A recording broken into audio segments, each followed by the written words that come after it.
শীতের শুরুতে মধু আহরণে ব্যস্ত সময় পার করছেন নোয়াখালীর দ্বীপ উপজেলা হাতিয়ার মওয়ালরা। নিঝুম দ্বীপ, কাজীর বাজার বন সহ প্রত্যন্ত অঞ্চলে চলছে প্রাকৃতিক মধু সংগ্রহ।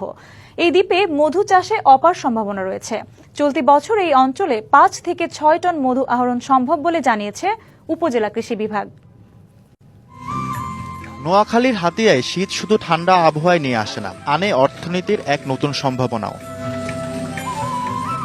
দ্বীপ উপজেলাটিতে মধু অনেকের জীবনের জীবিকার অবলম্বন। শীতের শুরুতে মধু সংগ্রহ করা হয়। বনে ও গ্রামের প্রত্যন্ত অঞ্চলের বিভিন্ন গাছে মৌমাছি চাক তৈরি করে, তাই স্বাদ, ঘ্রাণ আর পুষ্টি উৎপাদন অক্ষুণ্ণ থাকে প্রাকৃতিক এই চাকের মধুতে। প্রাকৃতিকভাবে সংগ্রহ করা এই মধু ওষুধ থেকে শুরু করে বিভিন্ন চিকিৎসায় ব্যবহার হয়। খাঁটি মধুর চাহিদাও রয়েছে বেশ। বাসা থেকে কাটে, সেখান থেকে যদি আপনি সংগ্রহ করেন ভালো মানের মধু পাওয়ার সম্ভাবনা খুব বেশি।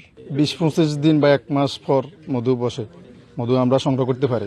সরকারিভাবে মৌয়ালদের উন্নত প্রশিক্ষণ ও প্রয়োজনীয় সরঞ্জাম সরবরাহ করলে এই খাতের সম্ভাবনা আরো বিকশিত হবে দাবি মধু আহরণকারীদের। আমরা 15 দিন বা 20 দিন বাদে ওগুলা বাসাগুলা কাটি, 1200, 1300, 1400 টাকা আমরা বিক্রি করি। প্রশিক্ষণের ব্যবস্থা করা হয়, আমার মনে হয় যেন আরো ভালোভাবে এরা মধুটা সংগ্রহ করতে পারবে। চলতি বছর হাতিয়ায় প্রায় 3000 প্রাকৃতিক চাক থেকে মধু উৎপাদনের লক্ষ্যমাত্রা নির্ধারণ করা হয়েছে।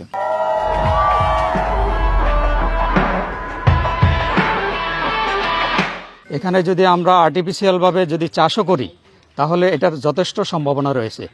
আমরা যদি কৃষি বিভাগ থেকে এই ধরনের সাপোর্ট পাই, তাদেরকে প্রশিক্ষণের, তাহলে তারা আরও উপকৃত হবে। নিঝুম দ্বীপ সহ হাতিয়ায় বিভিন্ন বনে মৌচাক রক্ষণাবেক্ষণ করলে মধু উৎপাদন করে আর্থিকভাবে লাভবান ও কর্মসংস্থান বাড়তে পারে জানান স্থানীয়রা। DBC news desk.